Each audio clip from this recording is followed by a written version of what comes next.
On today's show, we're going to break down 3 games in the NBA that left us with 3 pretty big questions about some teams. We're going to get into that. What's up with the Mavericks? Nick Angstadt, Isaac Harris, Locked On Mavs here to break all that down for you. And then, of course, 75 greatest players list finally all came out. We have the top 5 biggest WTFs from that. We'll talk about all that on today's Locked On NBA.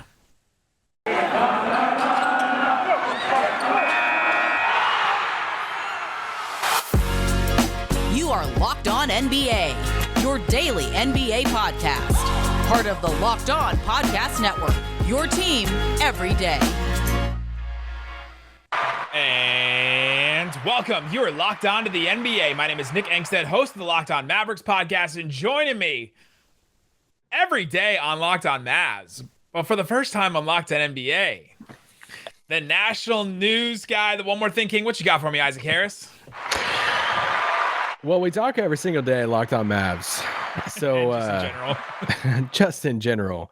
And but I'm trying to figure out what year it is, because we have Steph Curry looking like an MVP. We have the Miami Heat good again. Dominating. And we have Jason Kidd struggling as a head coach. What year are we in? Or are we really in 2021? And the Lakers have LeBron James, Carmelo Anthony, Russell Westbrook, like Rondo. There's so many players on there. You're like, sometimes you look at some of these teams, you're like, dang, did we just go back in time with some of these? And all the, the top 75 list coming out, a big milestone for the NBA. So a lot of old names being thrown out there, and resumes and debates, because, there's nothing that gets the Twitter sphere arguing more than rankings. And this is like the ultimate ranking out there you could possibly imagine. The ultimate rankings. We'll get into that and our power rankings in the third segment. Thanks for listening to Locked On NBA and making it your first listen every single day. Remember, Locked On NBA is free and available on all platforms, including YouTube. You can watch us right now. Go subscribe to this channel, Locked On NBA. You can also subscribe to Locked On Mavericks channel. We just hit 8,000 subs the other day. Thank you. Like and subscribe below. Like and subscribe in our video. All right, let's get into this Warriors-Clippers game, because that was kind of the big one that was a good game. The other two were not good games at all. The Golden State Warriors went 115 to 113, and we got to talk about Steph Curry. Like you said, he's looking like an MVP. 45 points, 10 boards. He's third in the league in total rebounds. It goes Giannis at 24, Gobert at 21, and then Steph Curry with 20 total rebounds. He's played 2 games, but I still found that funny. 45 points, 10 boards for Curry, and 8 from 13 from 3. He's just doing his thing, man. Like, he's carrying the offense of this team.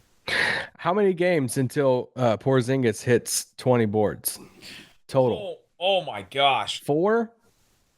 3? No, but this is about Steph Curry. I mean, seeing Steph, it's just a reminder. I mean, it's game 2 for them in the regular season. They beat the Lakers their first game, and now they get to beat the Clippers in their second game. But just to see Steph at his peak, man, like he's still at his peak. He's still at peak Steph Curry, and there's nothing like it. He's the greatest shooter we've ever seen in the history of basketball. And just to see him coming off screens, that last 3 that he hit there in the fourth, he gets so much elevation for his size, and hitting them on the move. JJ Redick is kind of similar to that, but it's just like, when he's on it, he's so much fun to watch. That crowd, the jerseys, the court, I loved all of that. But when Steph is Steph and at peak Steph, it's something we've just never seen. And I mean, he's a legit MVP candidate. Like, you look at all the MVP odds that were thrown out there before the season of Luka and Giannis and these guys. Like, Steph is right there in that conversation. And I kind of honestly dismissed it a little bit at the beginning, or at least going into the season, because I'm like, man, like, Steph is amazing. But for the Warriors for him to have a shot at MVP, they're going to have to be top 4 in the West, maybe top 5, but even that stretching it a little bit, probably going to have to get home court advantage. And I'm like, I just don't think they're going to have a shot. But then when you watch them, like, they have pieces that, if they can just, the biggest conversation with Golden State, can they weather the storm? Can they hold the ship afloat until Klay Thompson gets back? And after 2 games, it looks like they can. Yeah, especially 2 games. Both the LA teams, they hold their own, and they kind of dominate a little bit at times. And you're like, okay, some of these pieces that they added, like, okay, they got Andrew Wiggins to get vaccinated, and he's going to play. Draymond Green is getting hurt, but he's doing his thing and staying. They got Manu Bielitsa, who just looks like a revelation at times, where you're like, oh, dang, they finally have one of these bigs. He still looks like David Lee every single time. Every single time I watch. And especially when he wears the blue jersey, especially that game against the Lakers, you're like, is that David Lee out there again? And then you remember David Lee made 2 All-Star games, and you're like, how did a guy that looks like that make 2 All-Star teams? Just doesn't make any sense. But they have him. He's doing stuff for them. Jordan Poole continues to be at least an offensive threat for them. When Klay Thompson comes back, he's going to move to probably a 6-man role, and that's going to be huge for this team. All of a sudden, you start moving people down the line in terms of the offensive order, and I think that that's going to be massive for this Golden State Warriors team. But it really is just like Steph, especially in this game, just carrying the offense. Yeah, because Jordan Poole had a great first game, but this one he had 9 points, 4 assists, but 7 turnovers for him. They're just it's Steph and kind of nothing else at times. But we've seen him win 2 different ways. We always say great teams can win different ways. Yeah. And it's like we've seen 2 games for Golden State, 2 wins, but 2 totally different wins. That first game, I mean, Steph, what did he say right after the game? He said, I play like trash. Yep. This game, he didn't. Okay. So, and they won both games. It's like they've shown after 2 games, they can win multiple ways. They don't always need Steph to go for 45 like he did in this game. He had 45 points, 10 rebounds, like you said, 8 of 13 from 3, 16 of 25 from the field for Steph. Like, that is amazing. But then you look at some of these role players that hit, like Damien Lee had 11 points off the bench, hit a couple threes. Those are huge threes. He was decent in the first one too. Yeah, Jordan Poole, like you said, Bielitsa, he didn't have the best of game tonight. He's a -11 in the game. But if they can just like patch it together, they're getting something on Andre Iguodala right now. I thought this dude was cooked last year, and he's actually like he played 23 minutes tonight. But if they can just stay at that, hover around the 500 mark until Klay gets back, they're going to be a very scary team second half of the season. Well, let's see. If for second half of the season, we're talking 41 games. That means they just have to go like Nick. Everyone knows it's the All-Star break on is the second half. They have to go what 40 and they have to go like 30 and 32 the rest of the way. I think they can pull that off. On the other side of the ball, the Clippers. They're just going to be that scrappy team that you play, and they're just going to be annoying. They're going to get a bunch of wins, I think.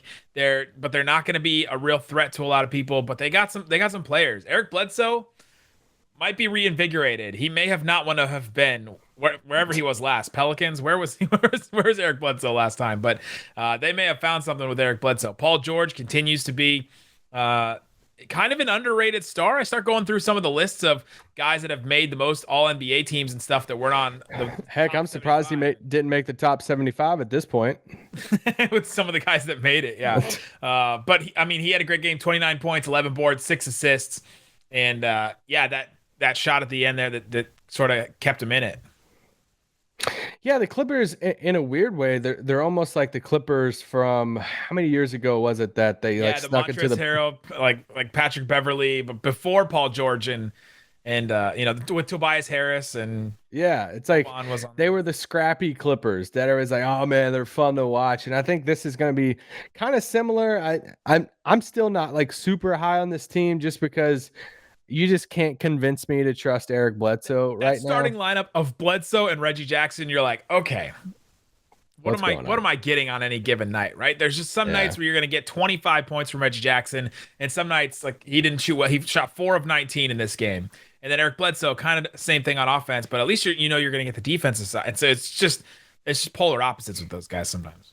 Yeah, and I think they are really well coached. I think Ty Lue is a good coach, and he gets the best out of the team. I think everybody likes Terrence Mann coming off the bench, but like you said, 29 points tonight from Paul George. Everything hinges on him, and without Kawhi the whole season, like, can they hover? Can they avoid the play-in tournament? I just don't think they can.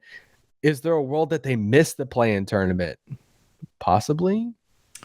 Yeah, things can go like if Paul George goes down for sure, right? That's going to be all of a sudden that team is not a playing team at all. But it's a test. I mean, Luke Kennard could lead the way. He did not tonight, even though he was a plus 19 off the bench. He was their biggest plus minus in this game. But all right, coming up, let's get into the Miami Heat versus the Milwaukee Bucks ? The Bucks got throttled, absolutely destroyed. We'll get into that. And of course, we got to get into our Mavericks versus the Hawks and tell you all about that. But before we do, let me tell you about McDonald's. This episode of Locked On NBA is brought to you by McDonald's, proudly serving communities since 1965. McDonald's has always been more than just a place to get tasty, affordable food. It's a place where friends and family can come to reconnect, especially after a game. After a basketball game, you just want to go to a McDonald's, hang out, use the Wi-Fi, check your fantasy score, all that kind of stuff. Check it out. Get some French fries, McFlurries. Get a Big Mac. Get whatever you need at McDonald's. They have it there. Win or lose, it's a place where teammates, competitors, the home team or the away team can come to recharge. It's the place that you always look forward to stopping after a long trip to rest your legs and refuel.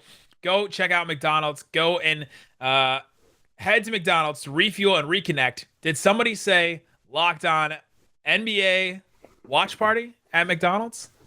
Ba-da-ba-ba-ba. I'm loving it. All right, Isaac Harris, let's get into Bucks versus Heat. 137 points were scored, not by the reigning champions, but by the Miami Heat.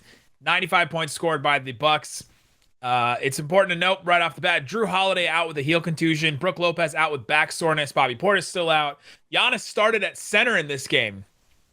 Fun. Interesting look from them. They just got absolutely destroyed. It was almost just from the jump. The Bucks never led in this game, and it was just a Miami Heat, just absolute.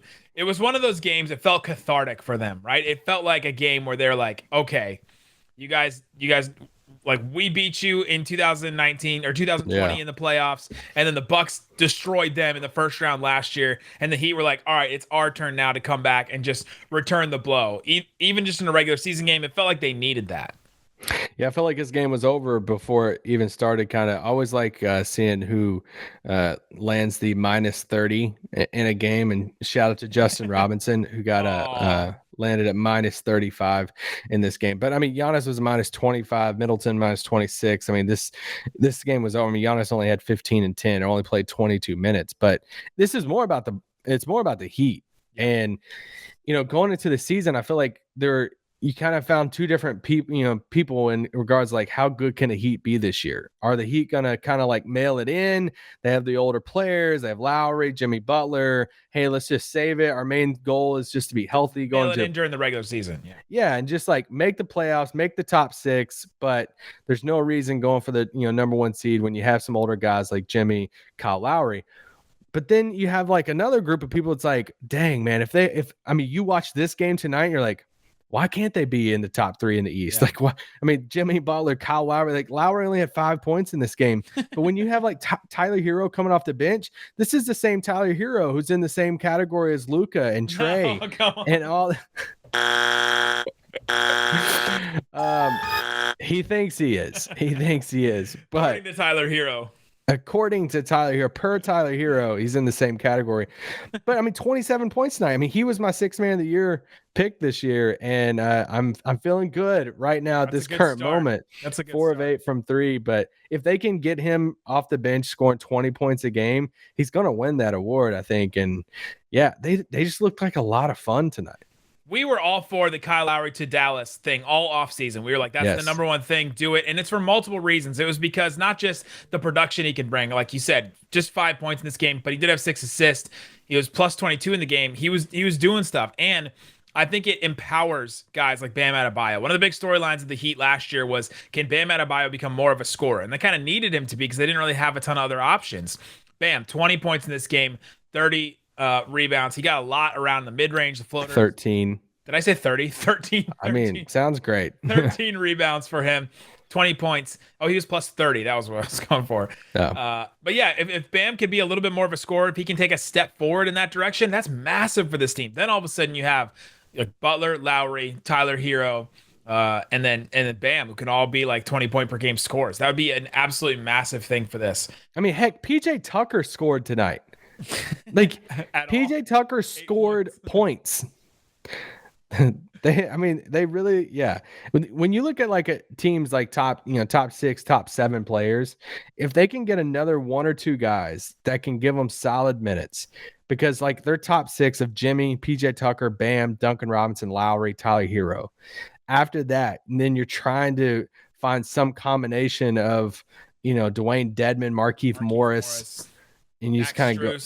Yeah, you go through there just trying to find one or two more guys. They're probably going to get a buyout guy come March, and because it's Miami and they're good. But I think that's one of the. I mean, we can transition now probably to Mavs Hawks, but we saw two Eastern Conference teams tonight in Miami. Like all the conversations about Brooklyn and Milwaukee for sure, and they're the top two teams in the East. But man, you watch this Atlanta team, which we watched every minute of tonight. We watch this Miami team. Like the East is so loaded, and it's going to be so much fun come playoff time. The Dallas Mavericks fall to the Atlanta Hawks 87-113. Let's start with the Hawks. We were just talking about 113 points for the Hawks. Their defense was awesome. We talked all about it on Locked On Mavs, but DeAndre Hunter had I think of all the players, you're going to see Cam Reddish 20 points. That's great. John Collins 16 points, 9 boards, 3 assists, 2 blocks. You're like, oh, he had a great game. I think DeAndre Hunter had the best game of anybody on the Hawks. Just the defense he was playing, the way that he was stopping Luka, containing Luka, like just slowing down Luka at least, where he just wasn't dominating the way that he has in the past. I thought DeAndre Hunter played an incredible game. His versatility defensively, he was chasing Luka around everywhere. He was going over screens. He was, he had this recovery block on Luka at the top of the 3-point line. That was like, how in the world and did he even get to that? But even more impressive, he got switched off on KP one time. Now I get like KP in the post hasn't been the most effective thing over the past 2 years. But there was this play in the post. He should post up on the little guys in the post. But KP got the ball and he turned around for this jumper, and DeAndre Hunter just went straight up and just blocked him, like just right there. I mean, there's nothing else to it. He just went up and just blocked him. And so there's a sports science on Kristaps Porzingis' shot release from a couple years ago when he played with the Knicks. And the guy whoever does sports science or used to do it had to stand on like 10 boxes in order to block or like even touch a Porzingis jumper. It's like the release point was insane. So for DeAndre Hunter to get to this ball is impressive. Yeah, I mean, he played awesome. I mean, Cam Reddish played great for him off the bench. This is the thing with this Hawks team that you watch them, and they played so well tonight. And they didn't have Lou Williams. They didn't have Gallinari. They have depth. They can go like 8, 9 players, deep. And, they beat the Mavericks with ease tonight, and they didn't have those guys. And Trey didn't have like a crazy game. I mean, he finished with 19 points, but they had 6 players in double figures tonight. Like, huge. Trey was 6 of 16 from the field and like didn't have to shoot well, didn't have to they have so many players that they can turn to. Bogdanovich, he didn't even have a great game either. You're like their top 2 offensive players didn't have a great game and they're destroying the Mavericks, right? Which and so you go look at Dallas's side. Like Atlanta has a lot of, gets a lot of credit for winning this game, but for the Mavericks, like you're looking at this Mavericks team that went 4-0 in the preseason. We know we talk about them literally every single day. We're around the team, we all of this stuff. We were there on media day. We interviewed all the players, majority of all the players, including Luka on media day for Locked On Mavs. Everything. Like we bought into it. Like let's go. Like we're excited. The team's excited. Luka's excited. They go 4-0 in the preseason, and then bam, this first game of the regular season, it's like this come down to earth moment of, oh, okay, so what are they? Like we've seen a clunky offense. We didn't see much spacing. They're so committed to the 2 bigs, KP, Dwight Powell, another guy out there. Luka didn't look like normal Luka. Just offensively, there's some mini red flags. It's one game, but you can't ignore what we watched tonight. You can't ignore how the offense was. The big thing that stood out to us, and we discussed this in depth on Locked On Mavs, that the first couple plays were Dorian Finney-Smith posting up on Trae Young. And you look at that and you're like, okay, you're like almost overthinking it. You're trying to find a mismatch somewhere. You're like, okay, Trae Young is guarding Dorian because he's just a stand in the corner guy.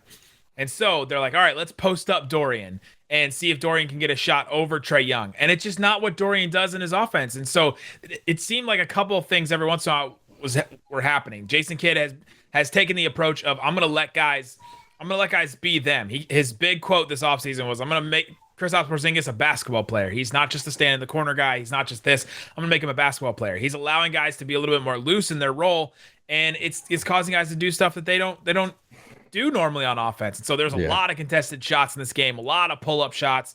The Maverick, they finished with 16 assists in this game to 31 made baskets. So it's just a lot of creating for yourself. And guess what? The Mavericks only have two guys that can create for themselves. And that's Luka and Jalen Brunson. And Brunson had a great game in this one. He had 17 points off the bench. He and Luka were kind of the only things that were making the offense move at all.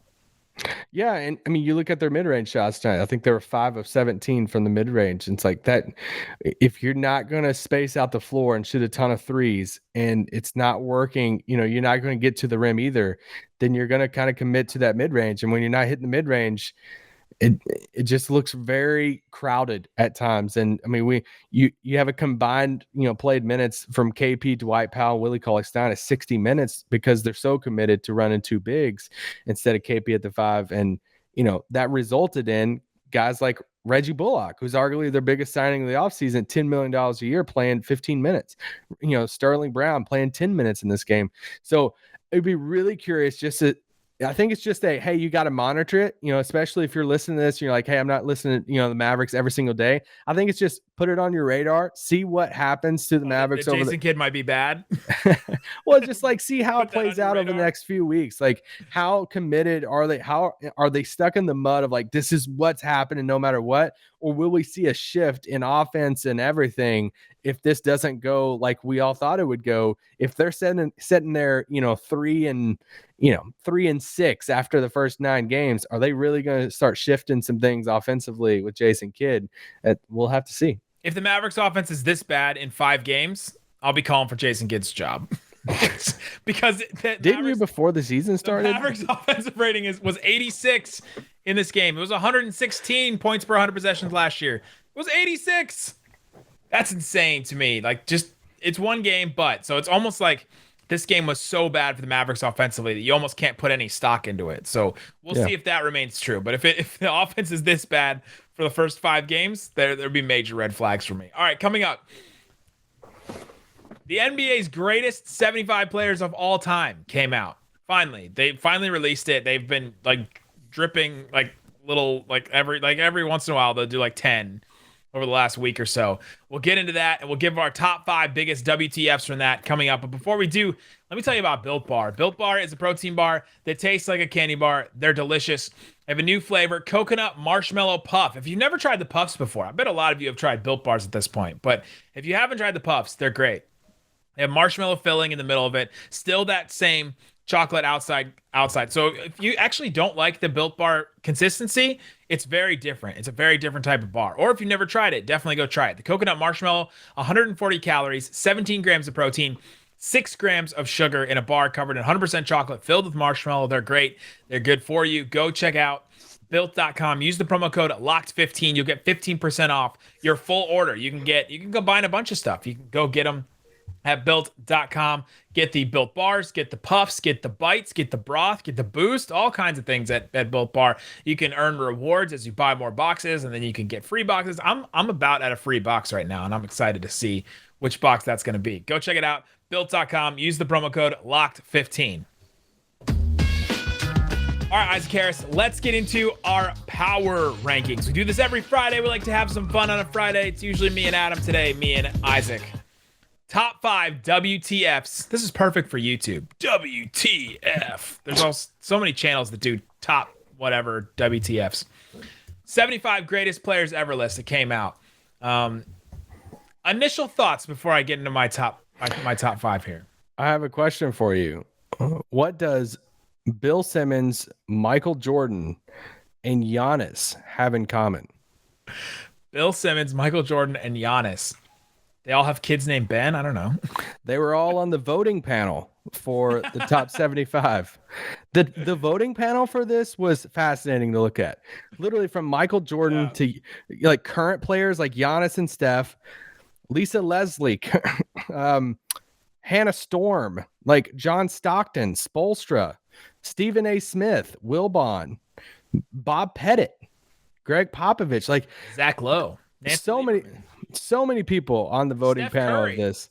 Yeah, no, so yeah, Steph, like there's some Tim Duncan. Like Tim Duncan cared enough to do this? Like Bob Costas. When's the last time Bob Costas covered the NBA? Like honestly, like 20 years ago?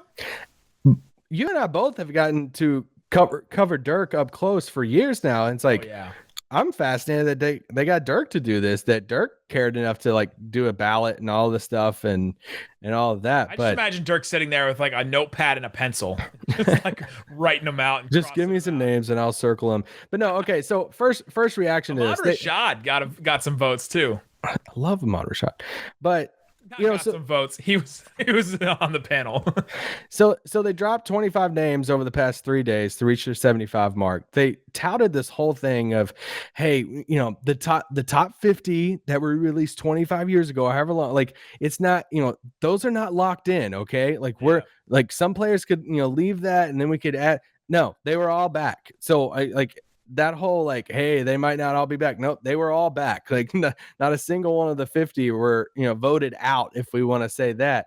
So those guys were back. But I think there was always going to be arguments, right? Like you knew there were going to be arguments. But it's I think I'm more confused and surprised about some of the names that did make it compared to some of the guys who didn't. And the biggest one for me is Damien Lillard. How is Damien Lillard on this list? Like, you don't have the longevity. You don't have the titles. You don't have the MVPs. What do you have? Like, what is the argument? You have Dame time. You have a Houston like buzzer beater. You have a waving goodbye to Russ. Like, and I hate to do this because I love Damian Lillard, but as a top 75 player, over Bernard King, over Dwight Howard, like I'm floored by Damian Lillard being on this list. We'll get into Damian Lillard. Let me do my top 5 biggest WTFs of the 75 greatest players. Klay Thompson, number 5, was a player that did not make the list. I was not surprised. Only 2-time All-NBA, 5-time All-Star, a couple. Wait, why is he a WTF for you if you're not surprised? Because he said, quote, maybe I'm just naive in my ability to play basketball, but in my head, I'm top 75 all time. Oh, okay. I guess so, but like you're just gonna put yourself in that category. It was an odd decision, and an odd quote. Number 4, Anthony Davis. Anthony Davis made this list, and Anthony Davis, 4-time All-NBA, 8-time All-Star, 4-time All-Defensive. He's got the 1 championship. Anthony Davis, I guess, is the young guy they're expecting to do a little bit more in his career. But you'd put Anthony Davis, he hasn't been MVP yet. Jokic has been MVP. Jokic didn't make the list. I mean, the only thing about AD is he's won a title, but yeah, I mean, it's too early for him. Like, that's Anthony Davis instead of Dwight Howard? What? Anthony Davis seems to be the Shaq pick. Remember in the top 50, Shaq made it it was like his 5th year in the NBA. Yeah. They knew he was going to be good, but it seems like AD made that list. Jokic, 3-time All-Star, 3-time All-NBA, and has won an MVP. Yeah. It's just an interesting choice. It's number 4. It's not the highest. Damian Lillard over Jokic? I'm just... We'll get to it. All right, number 3, Reggie Miller. Now, Reggie Miller's on this list because 3-time All-NBA, 5-time All-Star. Reggie Miller was surprised he made this list. Reggie Miller didn't think like the way that they broke it to him live while he was on TNT, and Reggie Miller's brain just broke that he made this top 75. Yeah, he couldn't say anything, and Reggie Miller has never been speechless in his life. And he sat there and just said, I don't, like he just couldn't say anything. Didn't even like kind of have an acceptance speech or anything like that prepared. That should tell you he shouldn't have made it. No, yeah, because he thought there was no chance in the world he was going to make it. I don't understand how Reggie Miller made it. Almost more than Damian Lillard. I don't know how Reggie Miller. Talk me into Reggie Miller. At least Reggie Miller, I guarantee he has the longevity. Like at least he has like moments in. At least he was on some Pacers teams that you're like, okay, like go back and look at some of Reggie's Pacers teams. Like, dang, they had a shot a few times. Like, there's no Damian Lillard team that you're like, oh, dang, they had a shot, right? I mean, Reggie Miller's Pacers at least made the finals. Yeah, I understand Reggie way more than Dame. And Reggie, so for some of these guys, you're like, okay, well, they didn't make the All NBA team that many times. So Reggie Miller played in the same NBA as like Kobe and Michael Jordan, and like he's not making the All NBA over lots of those guys. So sometimes you're just in an era where there's too many good guards, right? Where you're just not going to make it. Yeah, we're kind of in an era right now with wings, sort of like if you're Paul George, you're not guaranteed All NBA every year, which is insane. Yeah. Number 2, we've gotten to it already. Damien Lillard made this. You can make this with just making, I guess, one Western Conference Finals, and that's okay. And I guess like the case for Damien Lillard, I guess, is that he is a 6-time All-NBA and 6-time All-Star. 6-time All-NBA is like a decent amount. He's also had some moments in the NBA. He's had some game winners. He's, all that kind of stuff. The Blazers team early with LaMarcus Aldridge that were pretty good, and then now this version of Blazers team. The case is not great though. That's why I was gonna say you're reaching right now. That's why he's number 2. I don't understand this. Okay, can I throw at you another guard? I would almost rather. Well, it's my top 5 list. I know, but you're gonna talk about Dwight, the last one, and I want to throw out another guard versus. I would almost rather put Luka on this than Damian Lillard. At least do the projection thing. At least be like, all right, this guy's career could become, and we project it to become like they did with Shaq in the top 50. I would almost rather do that than do Damian Lillard on this list. I just don't understand. Tony Parker versus Damian Lillard. Ooh. Tony Parker, 2 NBA titles. Finals MVP. 1 All-NBA. An 11-time All-Star. No, sorry. That was Chris Bosh. 4-time All-NBA, 6-time All-Star. He was a Finals MVP in 2007. 4-time NBA champion. 4 titles, 1 Finals MVP, like you said. 3 All-NBA, 6 All. How is Damian Lillard over Tony Parker? I don't understand that. He scored more points than him. Congrats. Does Tony Parker have an album? He dated Eva Longoria, but I don't know. I don't think he has an album. You know how much I love Vince Carter, my favorite athlete ever. Yeah. More than Dirk, more than Michael Jordan, everything. I get why Vince Carter's not on this list. I'm not shouting from the hills about this, okay? But Tony Parker deserves it over Damian Lillard. And let's just go ahead and go to your WTF number 1. It's kind of sad that how Dwight Howard's been portrayed and viewed, especially by a younger generation who's only seen, Houston, Lakers, Philly, Dwight, Charlotte, Atlanta, all of those. All the snakes and it's out now. The common phrase that's always thrown out that we all laugh about, people forget, people forget Dwight Howard's Orlando days and how he didn't make it. I'm floored. This is the one. Dwight Howard, number 1, my biggest WTF of the 75 greatest players ever. There's always there's a bunch of guys that shouldn't have made it. Okay, well then tell me who should have made it, right? Dwight Howard is the one that should have made it over Damian Lillard, Reggie Miller, and Anthony Davis, in my opinion. Just all 3 of those guys, Dwight Howard should have made it over him. Yeah. 8-time All-Star, 8-time All-NBA. That's more than any other guys. He drugged that Orlando team to a finals that one year. Yeah. Won a title with the Lakers, whatever you count that as. He drugged that Lakers team to a bubble final. He drugged the Lakers team to the playoffs that one year when everything was going to hell. 3-time Defensive Player of the Year, 5-time All-Defensive. He's had a better career. He's had longevity as well. He's played a long time in the NBA. He was a really good player for that peak. 11th in total rebounds, 13th total blocks. Only player ever to win 3 consecutive Defense Player of the Year awards. Come on. Listen, so here are the guys that the most All-NBAs that didn't make the top 75. Dwight Howard's number 1. He made it 8 times. Nobody that made it 8 times didn't make it except Dwight Howard, which doesn't make any sense to me. The other number 1, Tracy McGrady, 7 times. No one else that made it 7 times or more didn't make it in. Huh. But we got Damian Lillard, who made it 6 times. Reggie Miller made it 4. Yeah. Paul George 6 times. That's number 3. That's a sorry. lot of time. Then you get into the LaMarcus Aldridge, Blake Griffin, Tim Hardaway, Mitch Richmond, Yao Ming, Ben Wallace, all made it 5 times. But Tracy McGrady is also an interesting one. Would you put Tracy McGrady ahead of Lillard, Reggie Miller? I think Tracy McGrady was probably a better player than Reggie Miller.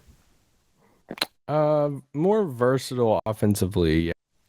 Definitely a better scorer, and Reggie Miller's whole thing was scoring. So yeah, but then you're factoring in wins, success, big playoff moments, all of that, and Reggie just had that. Yeah, and Tracy McGrady was always on a bunch of teams that he scored a bunch, and teams except for those Houston teams didn't really do a whole lot.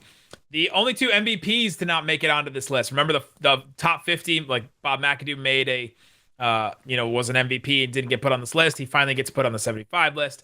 Jokic and Derrick Rose. Derrick Rose makes a lot of sense. Jokic is still really early in his career. I guess it kind of makes sense for him too. Most All-Stars not on the top 75 list.